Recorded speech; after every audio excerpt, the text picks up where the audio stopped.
Hey guys, quick video today on how to restart or reset your ONN Android TV streaming box. So this isn't a factory reset, it's just going to be rebooting the device. So what we're going to do from the top menu area is go over and select this settings gear over here on the upper right hand corner.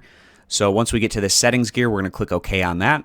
And then in our settings menu, we're going to go down to system and click OK on that. Then in the system menu, we want to scroll down towards the bottom, and that's where we'll find where it says restart. We can click OK on that. And then it's asking if you want to restart now, so we're going to go up and click OK on where it says restart.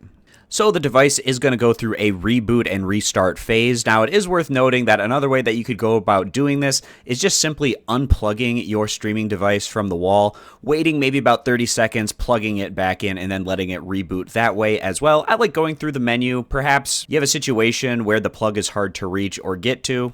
But either way, it should reboot the device. It'll go through its initial launch phase. And eventually it'll bring us back to the Google TV homepage on our ONN 4K streaming device. So I hope this video is helpful walking you through the step-by-step process on how to restart, reboot, or reset your ONN 4K streaming device. I appreciate you guys stopping by. Consider subscribing to the YouTube channel, and I'll see you back here next time.